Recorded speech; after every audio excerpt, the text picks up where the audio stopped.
as any Mickey D's down through. Yeah, she will make a super size. Yeah, fool out of you. Call her KFC, 'cause she's finger licking girl. Call her KFC, yeah, 'cause she's finger licking girl. You know that those fast girls, yeah, they just ain't no good. She's a fast mom, quick as a Mickey D's trying through. She's a fast mama, quick as any Mickey D's down through. She gonna make a super size.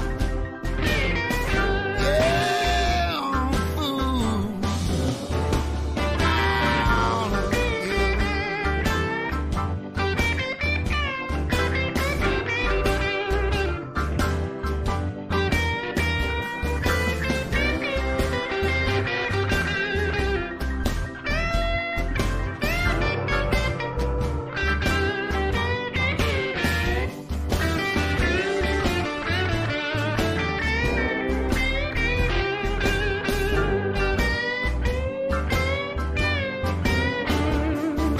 Yep, she calls me a big man,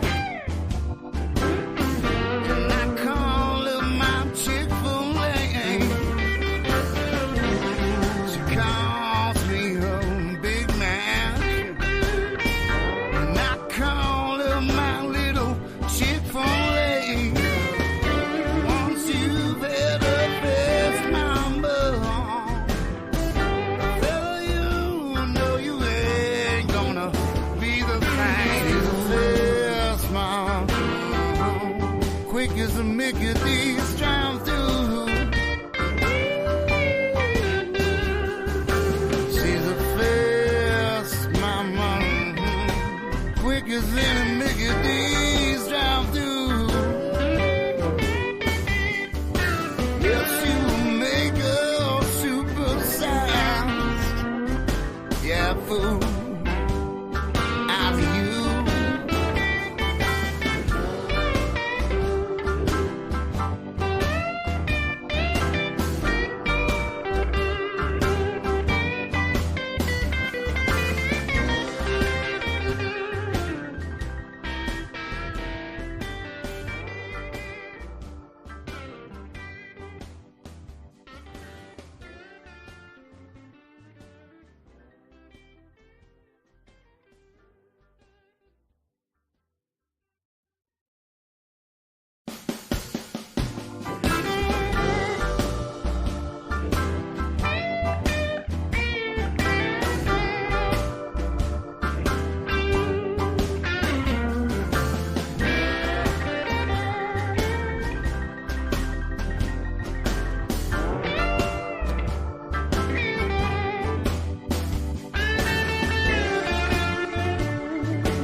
Is a Mickey D's trying through. She's a fast mama, quick as any Mickey D's down through. Yeah, she will make a super size. Yeah, fool out of you. Call her KFC,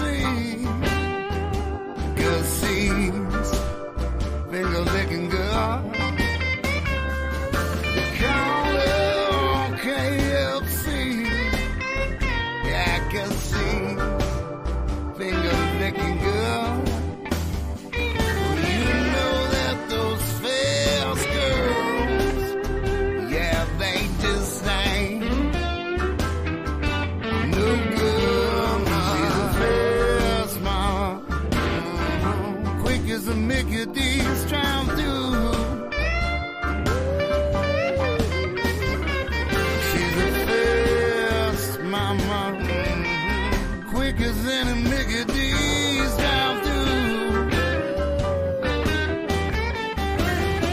She gonna make a superstar. Yeah, fool.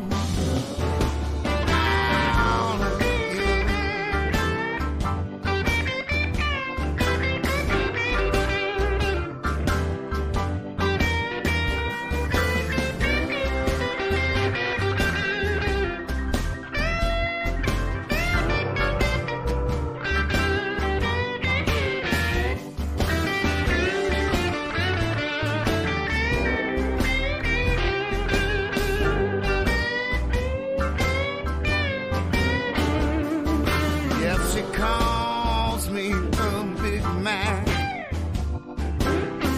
and I call her my Chick-fil-A. She calls me a big man, and I call her my little Chick-fil-A. Once you've had a fast mama, fella, you know you ain't gonna be the thing. She's a fast mom, quick as a Mickey D's drive through. She's a fast mama, quick as any Mickey D's drive through.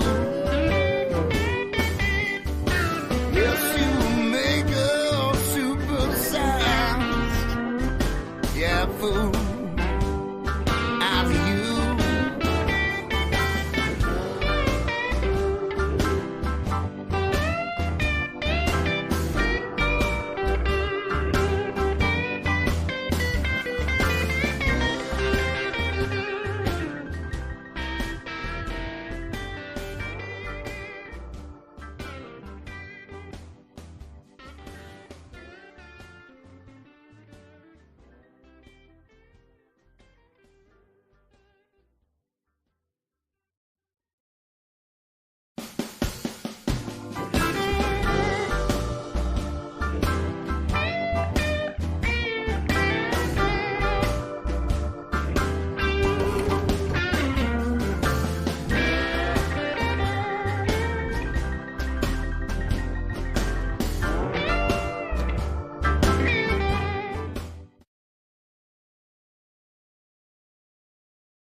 Little more,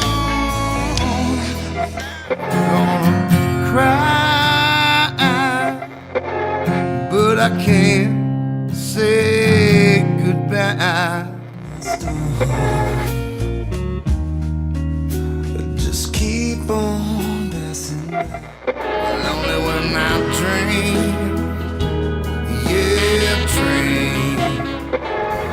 Yeah, I want a bad girl. Honey, I'm not ashamed. March on, march on, march on. Hey, march on. You got the soldier on. Today's episode is sponsored in part by Grand Forks Best Source. They're a cutting-edge local media broadcasting studio with captivating shows, on-location event coverage, and unparalleled advertising opportunities. Grand Forks Best Source has become a haven for podcasters like me seeking to bring their visions alive.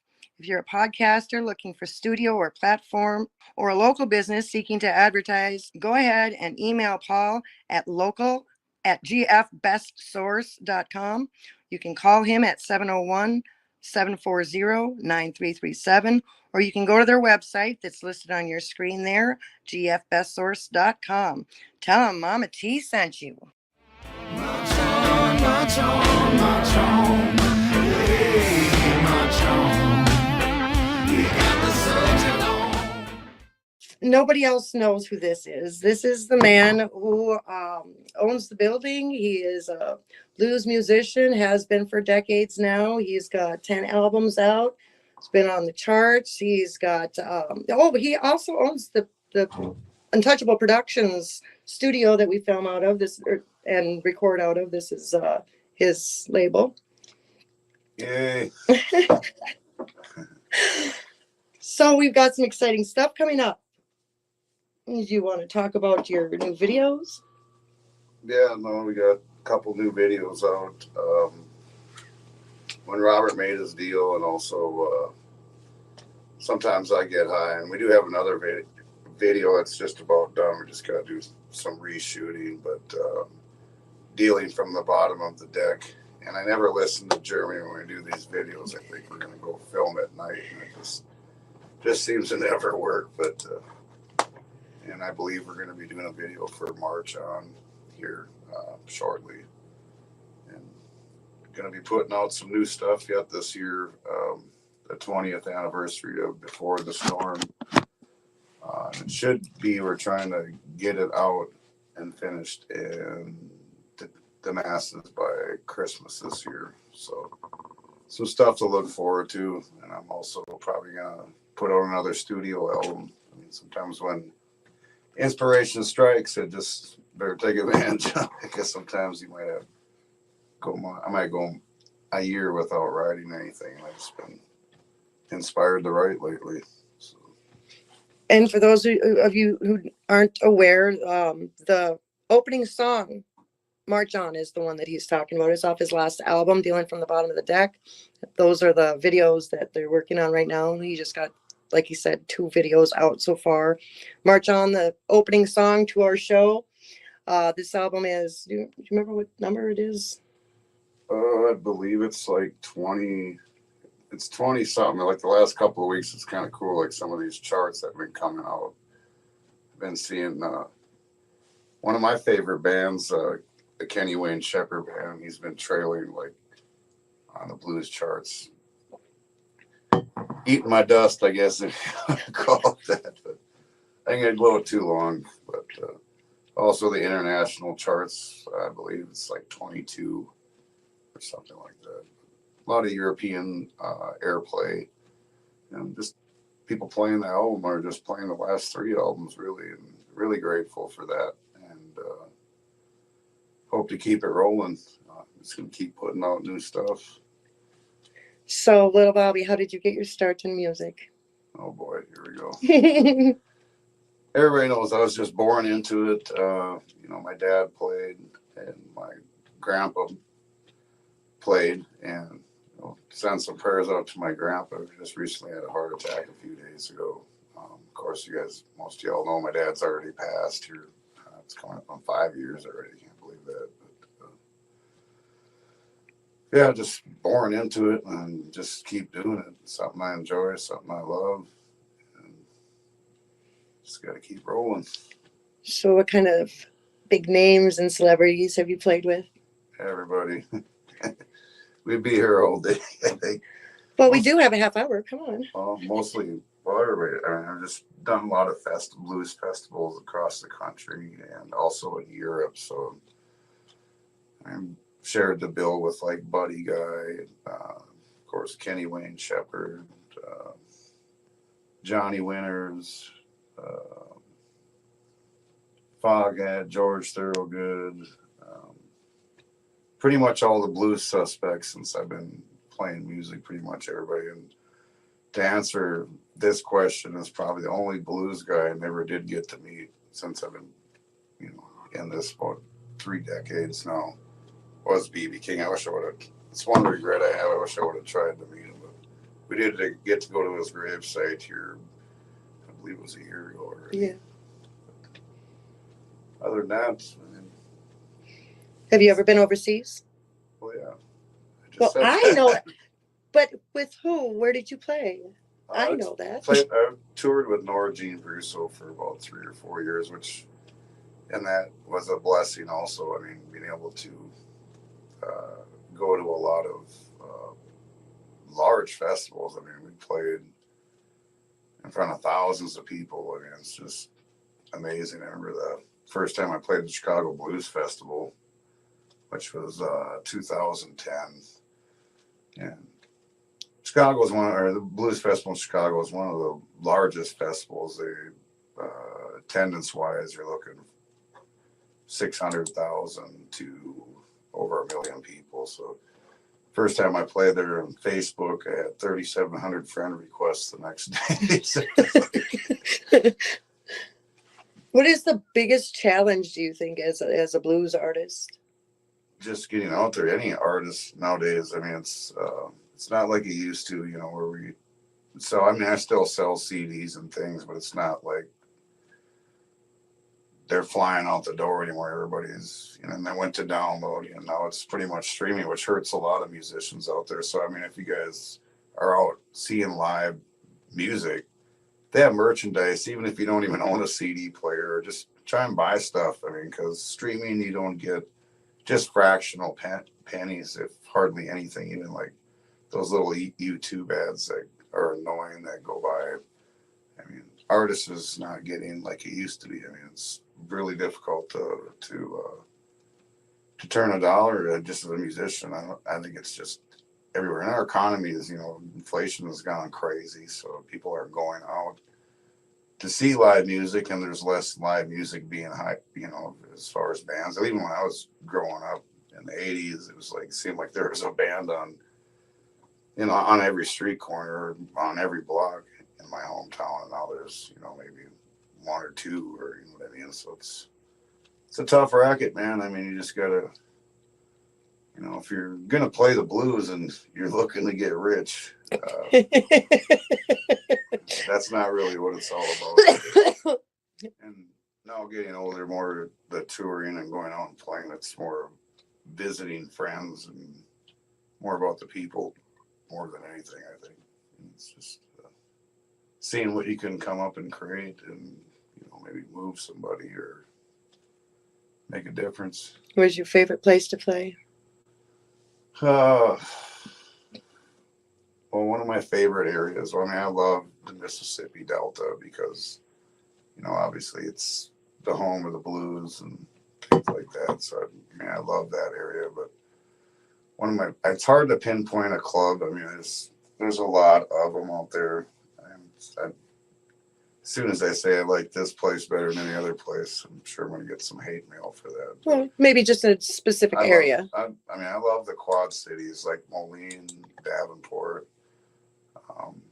And we had some fans from Davenport, or actually Moline, Illinois, show up here in McIntosh, Minnesota, which I thought was pretty cool. But they're always wherever music, any club or area that appreciates what you're doing. I mean, I don't play a lot around home. I mean, we're up in northern Minnesota, so there's not a ton of blues fans or people that appreciate that. And I think even just appreciating and clapping for bands. I mean, I've been at venues where you don't get no claps, and it's like, I don't even care what the money is, unless there's somebody there to appreciate it. Oh yeah. So, what was of all the albums you've ever done? What was the hardest song you've ever written? I don't know. I don't really. The one that makes you feel the hardest. Well, certain ones do at certain times of life. It doesn't mean like it's gonna. There's one that's continuously hard to play, or there's been a lot of them where I've sat there and just. I mean, when I first wrote the song "Grow Old for You," because I was going through that in my life, so I mean that one affected me a lot. And I remember when I was actually, I think I was living in Mississippi at the time, and of course I was worked at Morgan Freeman's Ground Zero Club there, part of the house band, and man, that song one night just got me so bad that have you guys ever been down there? You guys know who Big A is. He had to literally almost carry me off the stage. I was that grief-stricken over the song. And I stopped playing it for a while because I get sick of crying on stage with it. But that's probably the one I would say. I mean, I can play it now and it doesn't bug me because life has moved on and stuff. But I remember ladies working at Ground Zero. I was like, play that song, Bobby. I was like, which one? The one that makes us cry. No, do you want to see me cry too? Yeah, there's a good crying song on this last album too. Real hard to listen to, much less observe you working on it. I have no idea what song that The is. one you did for your niece. Oh yeah, that was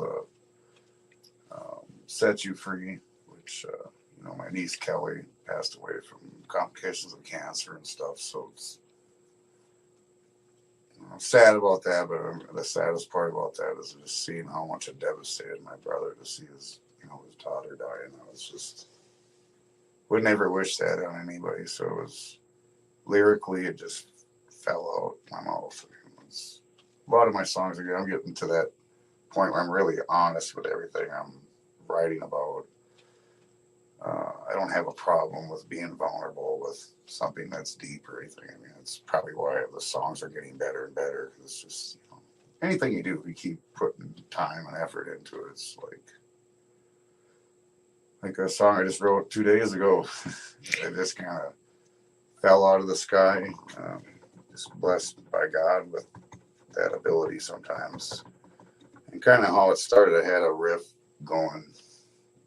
Just maybe a line. I just got stuck on this line. I couldn't develop a song. Well, here on Friday night, we had a couple of young gals. They had opened a show for me like over a decade ago. And it was back when they were like 14 years old. And they didn't think I would remember what I did because, you know, how many 14-year-old girl bands do you have opening up for you in your career? So I remember that. And I started thinking about how blessed, you know, and to inspire, or even just because when I'm doing it, I'm not really thinking I'm gonna go inspire somebody. It just happens. And then I was thinking about going to the Kathy Erickson party last night that she does. And Kathy, I mean, if you guys don't know who she is, she's you know, she does polka and like waltzes and like old time music.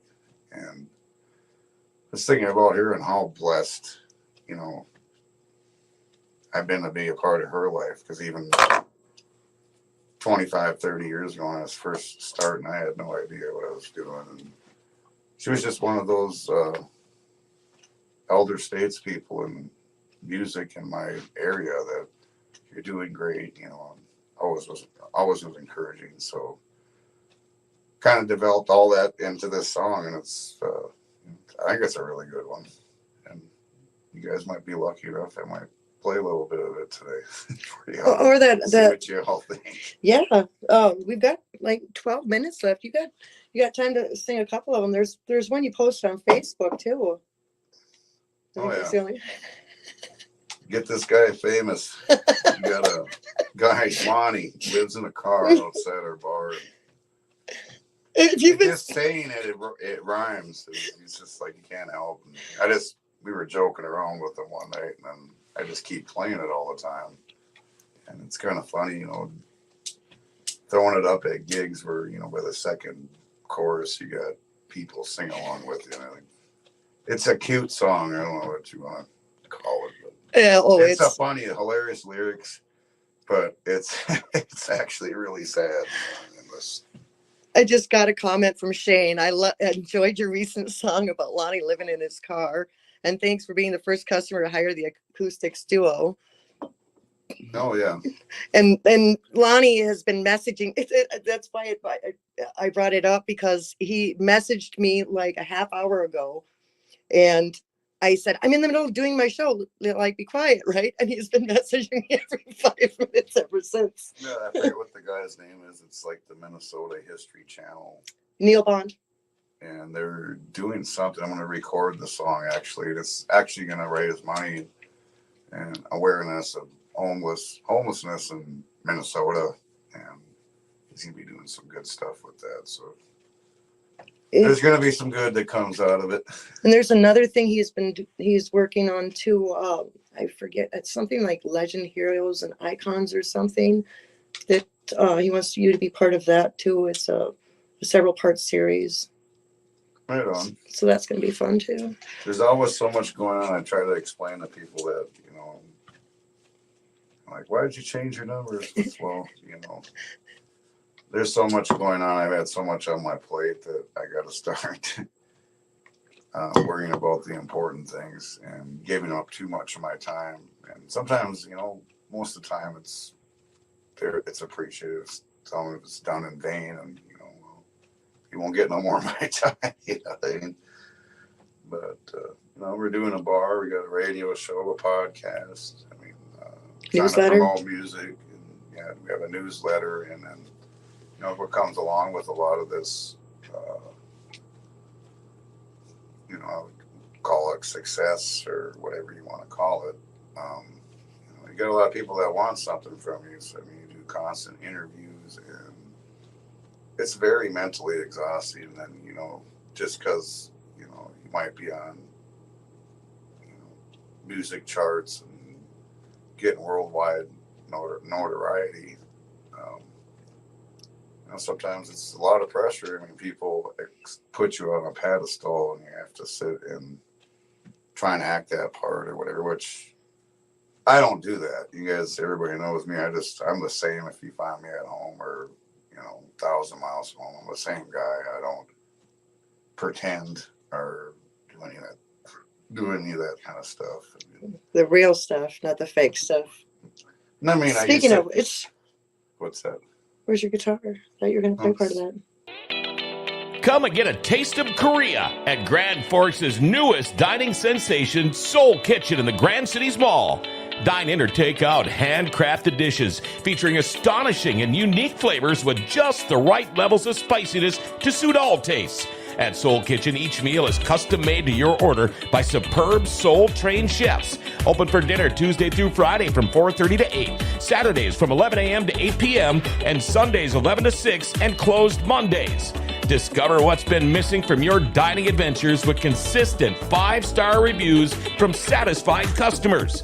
Soul Kitchen, right across from Rumors Sports Bar and Grill in the Grand Cities Mall. Stop in and discover the best-kept dining secret in Grand Forks.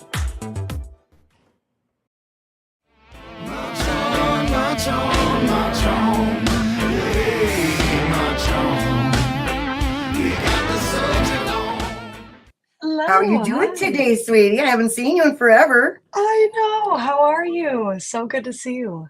Oh, busy weekend. You'll hear about that in the next, in the last half of the show. You can see how busy my weekend was. Sounds good. I'm excited to hear. Yeah. So what have you been up to lately? I'm busy as well. It's nonstop, it seems, but in the best way ever, you know. Playing out all over the place.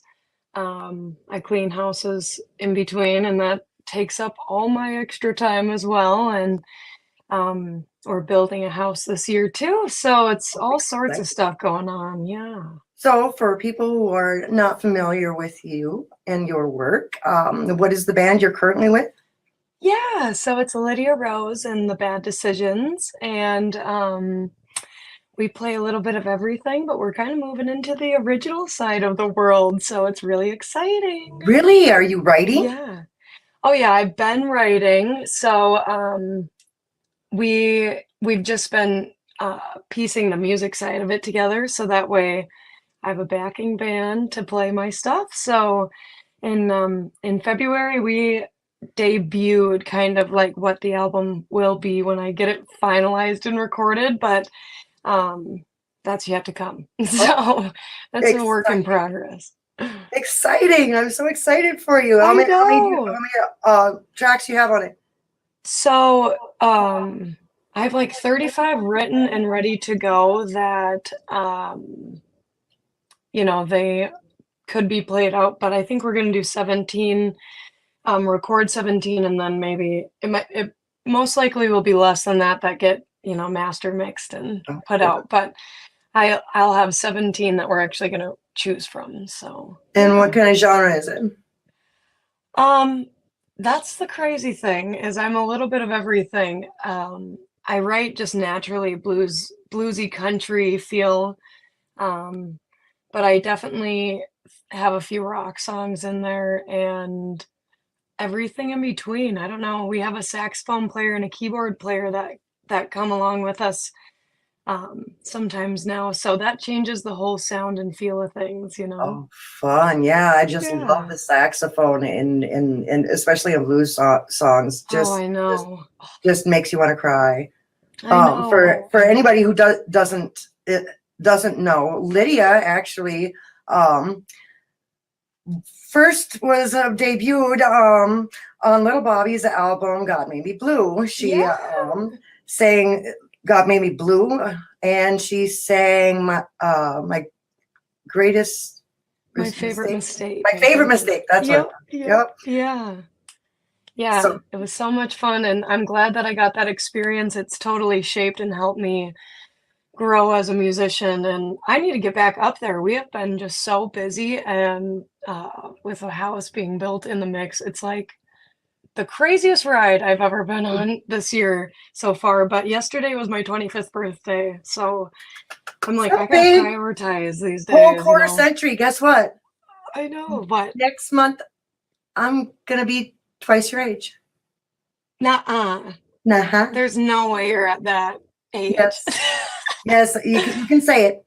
Oh my God. 50. Well, exciting. We'll have to celebrate. Yeah, I don't know what Bobby's got planned. My sister was here and he was talking to her about it too. So. Oh my gosh, fun. Well, let me know. So as a writer, now that you're doing your own original stuff, what is your creative process like? You know, I've been writing since I was, oh gosh, probably like 9 or 10 years old. So I have a notebook that I have my very original songs that I've ever written, you know, all the way. And I'm definitely a paper notebook, you know, styled writer.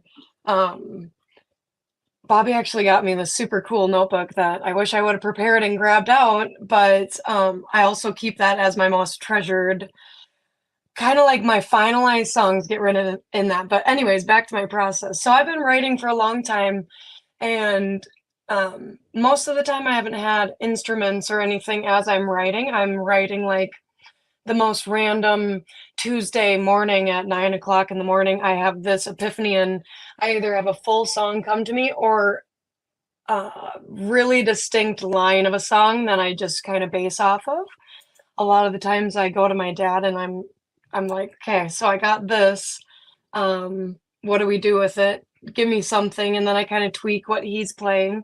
And then as we're putting instruments to it, and sometimes it's in my head. Like the second that I have the lyrics, the whole entire how it sounds is in my head, you know? And I think it's so interesting because as I've gotten more open about the writing process, I have noticed that and I've opened up to other people and explained and discussed with others, everyone has such a different way of looking at how they write music, you know, and it's just, I don't know, it's crazy. I have to not talk with my hands because I'm waving. That's okay. You can talk with your hands as much as you want. As long as that's good because I'm expressive. You're not going to smack your hand against the wall. You know, we're good. Yeah. So, and you know, because in the interviews that I do notice that everybody's got their different. Sometimes it's a melody that, or you know, or a hook, or maybe just that one line. Totally. Well, and you know, so for my favorite mistake when I wrote that, because I kind of brought like that song, the first time I ever walked into a studio ever was Bobby's. You know, that's like pretty much my biggest flex is that, you know, I've gotten these songs out and it's just crazy. It's cool. So when I did that, I actually had used like a YouTube beat or whatever and kind of freestyled the lyrics for that song, brought it to him, and then he took my vocals from it and then put a backing, you know, he put the music around it. So I also do it that way. So I use like quite a few different avenues to get the song or the beat or anything into my head to get the lyrics. And then sometimes it's completely different after what I think it might be, you know, then we find a different sound that's far better, you know, for what I think. I don't know. So you mentioned your dad. Yeah. He got you into music. Yeah. He has been playing music forever and ever and ever. Boy, yeah, and my two younger brothers also big into music, kind of taking a break at this moment. They're teenagers, so they just want to be teenagers, you know. But that's kind of how we originated, was as a family band. But music has always been in my life, and it's the main reason I'm able to do it is my dad. You know, like he has pushed me to become the best that I can be and to keep wanting better. And I can say proudly, like, I really wouldn't be here without him, and he's the best friend I could ask for. He's And you're great. taking time out of Father's Day to, that's why I kind of figured maybe you could, happy Oh, Father's Day. Yeah, hi Dad, happy Father's Day. No, we went golfing this morning with my other brother, and he's with Jack, the youngest, and he's big into golf. He is super big into that. So we morphed my birthday and a little family golf day and celebrated Father's Day that way. So worked out good. Sounds like a blast. Yeah, it was a good time. Tell me about your first gig, like the first time you popped up on stage. Oh my gosh, crazy story. My dad and brothers actually had a band before I ever joined in, and that was called the Raccoon Antlers. And I used to live in the Twin Cities. I'm in Park Rapids area now, but for a while I was down there. Didn't talk to my dad or my brothers. I was just, living my own life in the cities. I moved home, reconnected, kind of. But one day I went to go watch their gig, and I just decided, you know what? I can't How old remember were you? exactly how I got on. It was in 2019 was my first, jump on stage moment. And I literally just jumped stage and sang "What's Up." I had to have my phone for the lyrics right here because, I had no idea what I was doing and I was so nervous. But it's insane because I have a video of the very first time, I ever performed with my dad and brothers at the very beginning in 2019. I think I had just turned 20, if that tracks. That sounds right. Yeah, I don't know. I think I was 20 though. I had just turned 20. It was August of 2019. I can just picture the day perfectly. It's crazy. And then after that, it was a snowball effect. I just basically joined in with them, and we kind of morphed into Lydia Rose and the Raccoon Antlers, and then the RA Boys. And then it was Lydia Rose and the RA Boys. We've had a long line of different bands at this point. Then we moved. Yeah, yep. Then we moved. My brothers kind of decided to take a break, and my dad and I were kind of like, well, we don't have the RA Boys, we can't use that. So we just changed route completely and went to Two Towns Down. Where'd that name come from? So originally, actually, we had started another side band to Lydia Rose and the RA Boys with some guys. And we were all about 2 towns away from each other. So I had thrown the name out there, but it didn't stick for that band. But I was like, I'm back pocketing that because it's so good that I'm going to use it someday. Then I don't know, 6 months later, it was kind of, we needed to pick a name outside of Lydia Rose and the RA Boys. And my dad was like, yeah, I kind of like 2 Towns Down.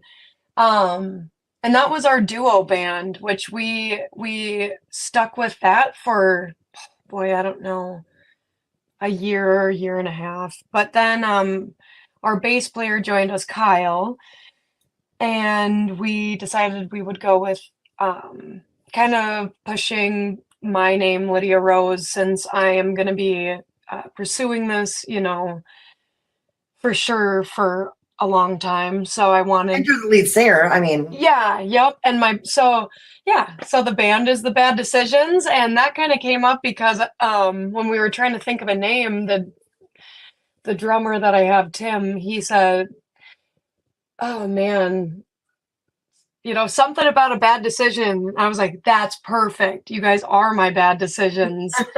So it's stuck. So Lydia Rose and the Bad Decisions, and it's a fun little gimmick. I don't know, thing to joke with the crowd, like, you guys are making bad decisions tonight. So currently we're Lydia Rose, and when I have my full band and whatnot, then Lydia Rose and the Bad Decisions. Your body is sacred. Your body's artwork should be too. Tattoos of a memory of a loved one, an event, or a personal work of art just for you. Sacred Skin Studio is now open in the Grand Cities Mall. High quality and alluring tattoos, custom designs, and make sure to ask about the $50 flash tattoo sale. Sacred Skin Studio has a large selection of body jewelry, clothing, accessories, and a large variety of specialty goods too. And all of September, buy one, get one half off on all body jewelry. Your body is sacred. Treat it that way. Sacred Skin Studio in the Grand Cities Mall across from Rumor Sports Bar and Casino. Call today for your appointment, 701-610-6011, or check out sacredskinmobile@gmail.com.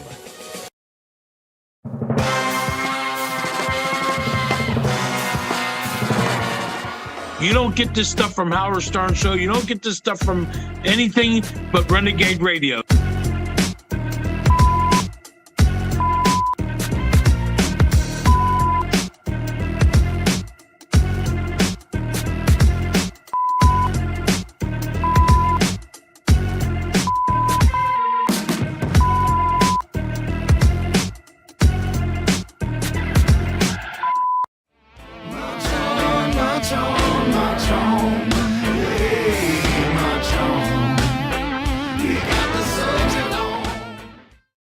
Where did raccoon antlers come from?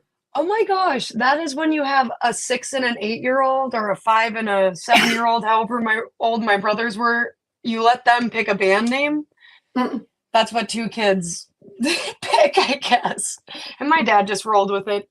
He didn't really expect them to snowball into as much as they did. But when they were playing 2 to 3 gigs a week all summer long. I mean, and sometimes twice a day. Those kids, when they were little, 6 and 8-year-olds, they were grinding harder than a lot of adults. They were doing the dang thing. Yeah, they're pretty good. I remember you and your family band came here. Yeah. That's how we met you. No, Yeah. wait, we you someplace else first. I can't. Okay, so we were playing at Thief River Falls, and you came. That's what it was. I can distinctly remember that night too, because my dad and I were like, "Holy shit! Holy smokes! We just saw little Bobby," and like it was so cool. And then, then we were there all the time, and then stuff just really started taking off, and now it's just nonstop. It's crazy how fast it's going. The summer's crazy already. And I just love you so much. Even Bobby. Okay, I remember. Okay, we went to. I think it was the VF, the parking lot. Yep, I think so. Yeah. Even Bobby does not stop his show and lean over because I show up. Oh my gosh. Yeah, like that meant so much to me. Like, oh, hang on a second. And gave me a hug, and I was like, oh my god. Oh my gosh. Yeah. Well, you are the best. I miss you guys. I got to get up there and see you guys. Absolutely. I can't wait. Yeah. So besides your dad, who are your music influences? Sure. Oh, music influences. Honestly, Tyler Childers is huge, but I lean huge on Miley Cyrus, Bob Dylan, Waylon Jennings, Johnny Cash. I've really, in the last year, Loretta Lynn has became, I write a lot towards her her style. I've really been into the older,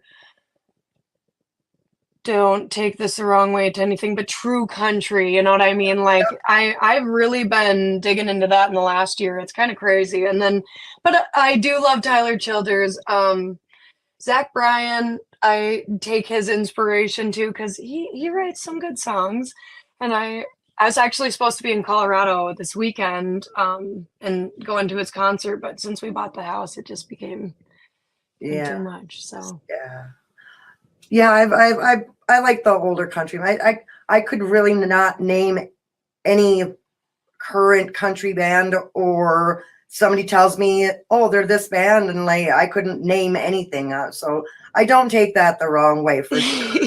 Yeah, and I don't listen to like anything that's on the radio really, and I don't mean that in a bad way, but I just love the underground stuff. You know, Charles Wesley Godwin is another good one, and yeah, I listen to so much diversity in music too. I'm just naming country artists honestly, but there's so much. Tell me about your favorite gig that you've ever performed at. Oh man. I think should have you known that you were I going to think- ask this because Once told me something about a fireman's ball. that one was fun. There's been so many since though that I think just a good night with good energy and a good crowd. It doesn't matter when or where it is. It's a good time. That fireman's ball in 2022, you were just supposed to open. What happened? Oh my gosh, yeah. The lead singer of the, main band, he ended up with a terrible case of the flu. I'm talking he couldn't get through a single 3-minute song without getting off stage and yakking. Like, oh, it was so bad. So we got to play with his band. He went home. He had to go home or to a hotel or something. I don't remember what, because they were from a long ways. So it was really cool. Oh my gosh, I need to go back and look at all my memories because that one was a really good one. Well, Lately though, go ahead. My cheat sheet, the little Bobby Buzz, the interview on you. Usually I'll like write interview questions down and kind of, little cue cards for myself because I have love it. memory myself. But I was like, I don't even need the cue cards. I got a cheat sheet right here. Issue number 5. Yeah. I'm currently on issue 30. So oh my god, funny. This is episode 5, and you were in issue 5. What are the odds? Did you do that on purpose? No, I didn't. I was like, oh, that is so awesome. What else? Oh, I'd love to do an updated one of those, like even just for the archives, just to do like each year so we can see the growth and difference each year of my answers. Well, we'll do that. That'd be cool. Send it my way. You don't even have to publish it. I mean, unless you really want to, but it's just good for the archive, Well, you can be you can be the featured artist in the July issue. Ooh, okay, that'd be fun. I can't believe that you're already so.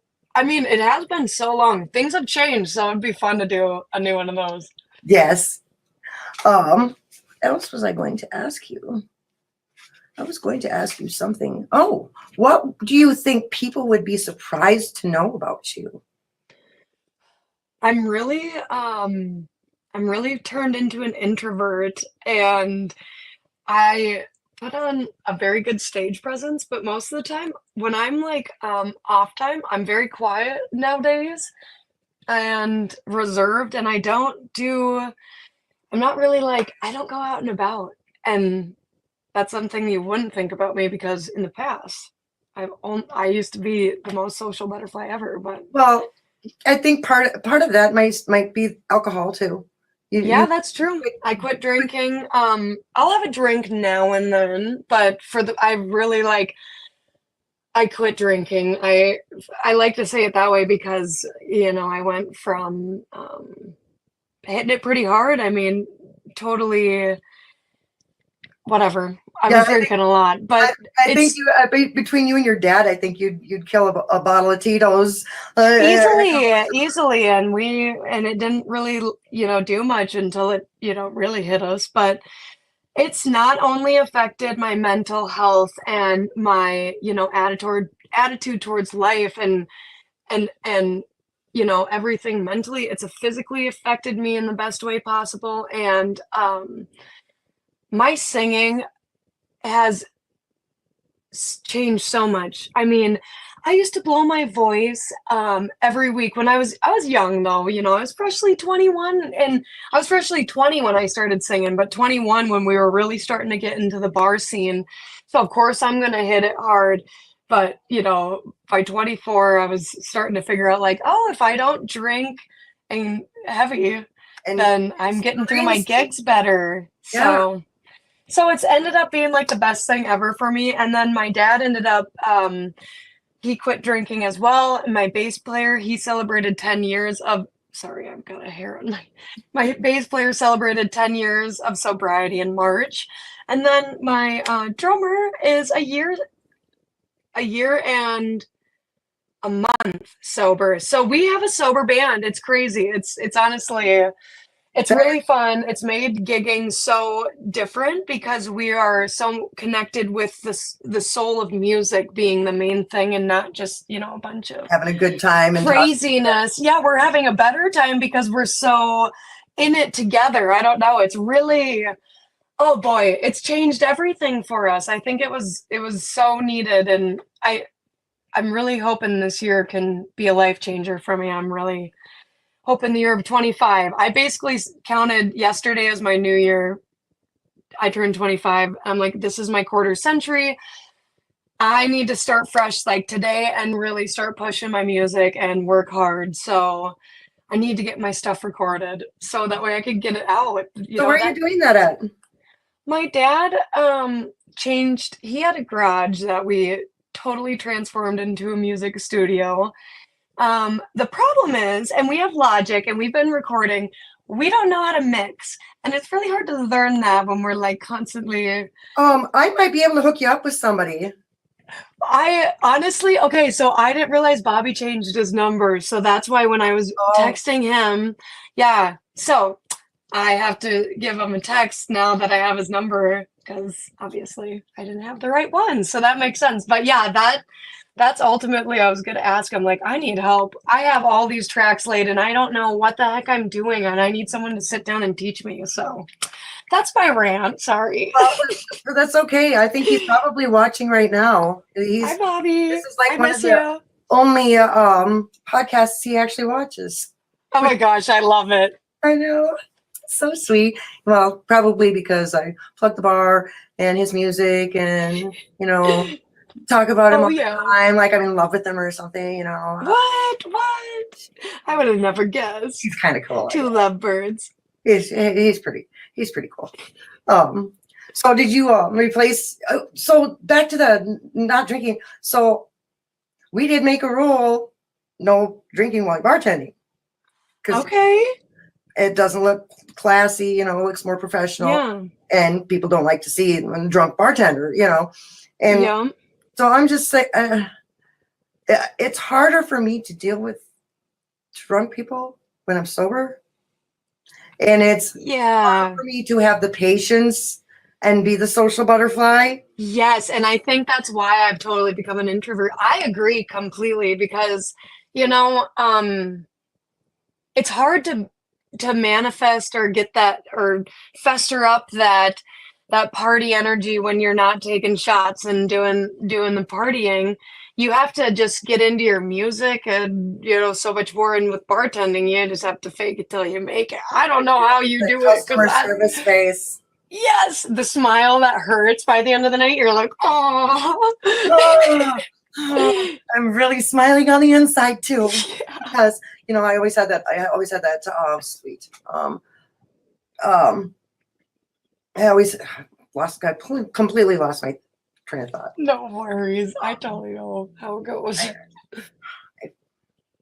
Because, you know, the fibro brain, you know, my fibro fog I get all the time. Did you replace your bad habit with bad decisions then? Yeah, you know, I really started, I flipped the two around. I decided to kick the bad habit and decided to bring in all the bad decisions. You didn't replace it with any other vices like, I don't know, like Sour Patch Kids or. I am a sugar addict and there's no way around it. I love sour candy. I just love it. But you know what, since that article, my new favorite would be the Jolly Ranchers gummies. The sour's one of those. They're so good. They're so good. And I like them better than Sour Patch Kids, but Sour Patch Kids are still my second favorite. Yeah, well, yeah, they're your go-to. Yeah. Because not everyone has the You Jolly still got Ranchers. the same comfort foods then? Like Pretty much. Are you cooking a lot more for yourself now, though, I bet? No. Still go to Frozen mom? pizza. I have no time to cook. Once in a blue moon, I do cook like a good.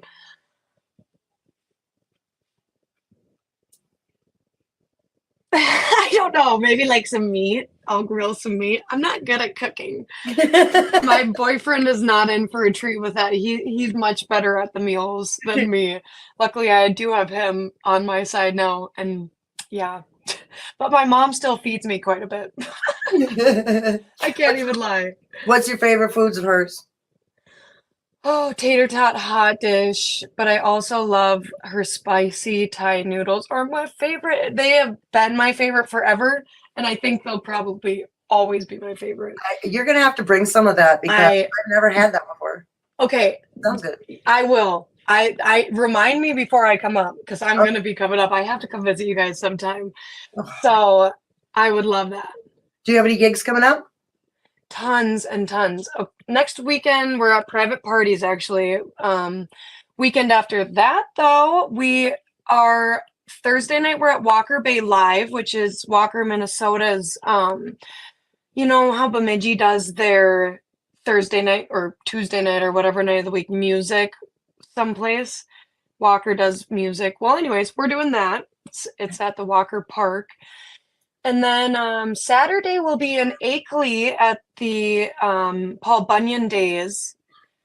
After that, we'll be at WeMac Resort in Fergus Falls, which I don't know if that's a private party, so hopefully I'm not blasting that. But then we'll be in Montana. We're singing at a wedding out in Montana. I'm sorry, I'm just fireballing all the ones I can think of.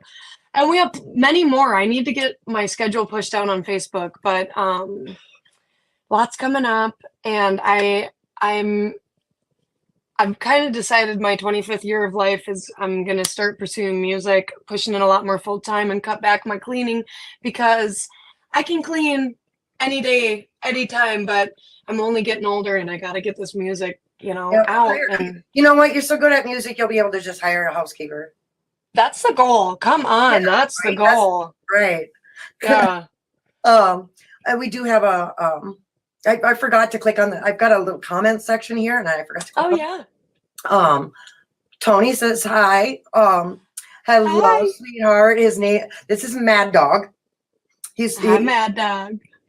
He actually was in Wrestling Hall of Fame. Oh, cool.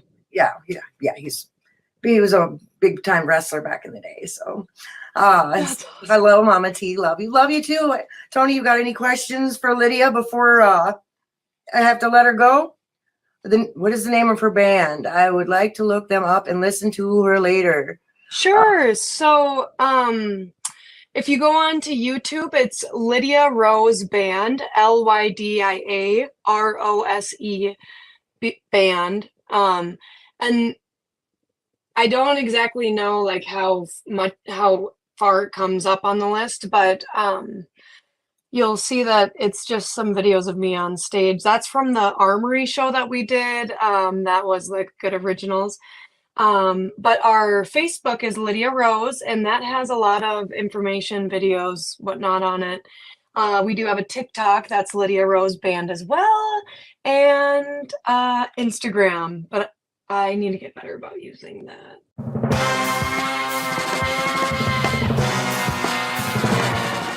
You don't get this stuff from Howard Stern Show. You don't get this stuff from anything but Renegade Radio.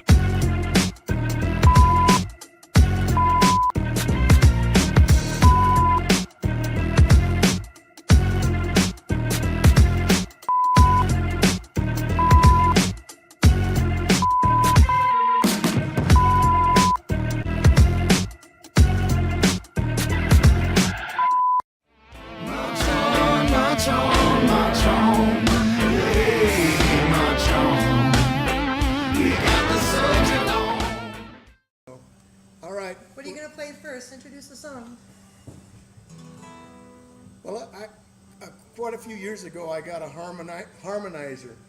I thought this would be kind of cool to have a harmonizer to perform with. And I got home with it, and I started listening to all the different sounds it made. And I got on this one sound, and all of a sudden, this song came out almost instantly. And it's about a trucker, and I didn't think there was a whole lot of new trucking songs out there. So I thought I'd write a trucking song, and this is called Lonely Road.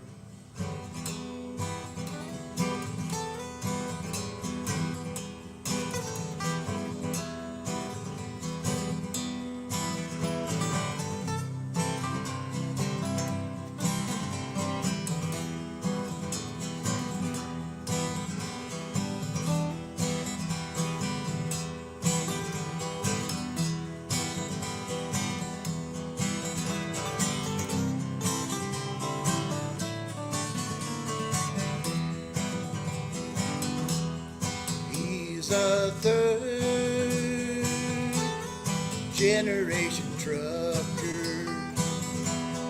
His old Mac, it's a diesel sucker. It's chrome stacks, glow black as gold, running down this lonesome road. Don't know what holds his rig together. It seldom breaks down, no matter the weather. The heat of the sun, when it rains or snows, running down this long can hear the wheels on the highway. Another song playing on his iPhone. Another town, another heavy load running down this long.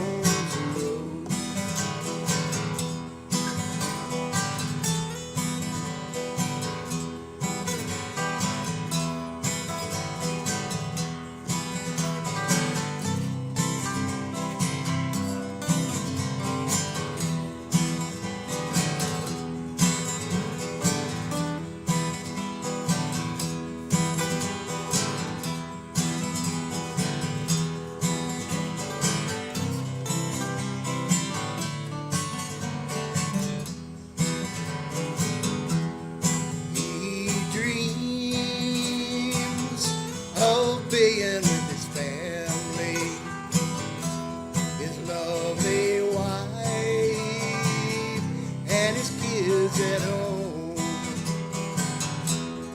It's the only life he knows, running down this lonesome road. He can hear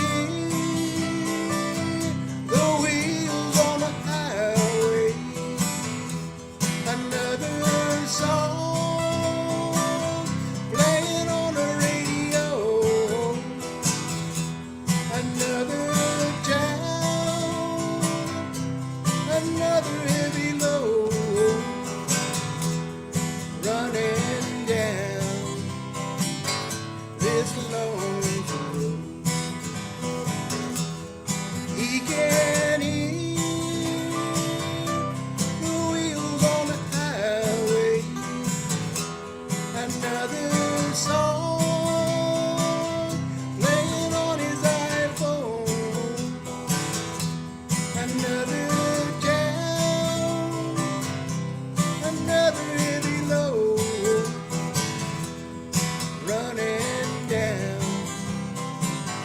this lonesome road.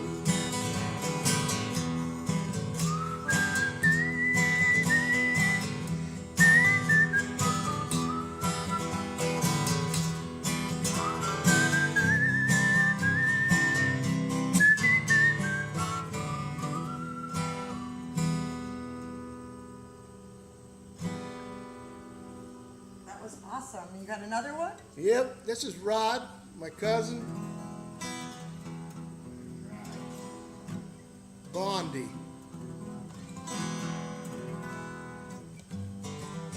I wrote this song as a real song, slow folk song, and then I changed it, and it's the title track from my second CD called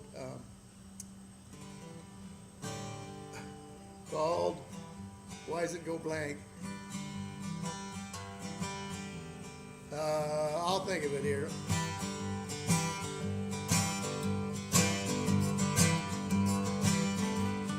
After several special dates, a young man anticipates a here and I love you. With the shaky hands and on one knee, he's asking her, will you marry me? Pleading, I love you. Three little words that mean so much, that can change a simple touch. It's the things that we say and do that makes its meaning ring true. I love you. Oh, I love you.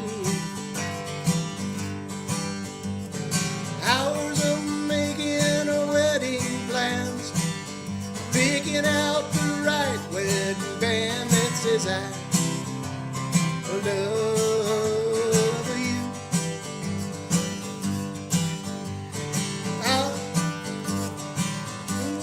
Soon she'll be in a family way. Then comes a blessed day, a tiny I love you. Three little words that mean so much, that can change a simple touch. It's the things we say and do that makes its meaning ring true. I love you. Oh, I love you. Yes, I do. Yes, I do. Yes, I do.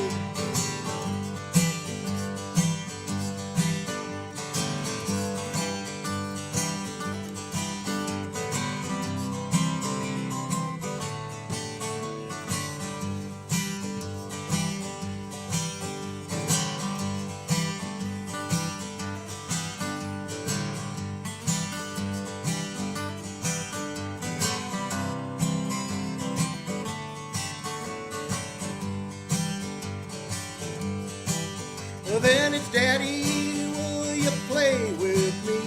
As the sun hangs around his knee, laughing, I love you. Soon grown and a soldier in the infantry, sending letters from overseas, signed I love you. Three little words that mean so much, that can change a simple touch.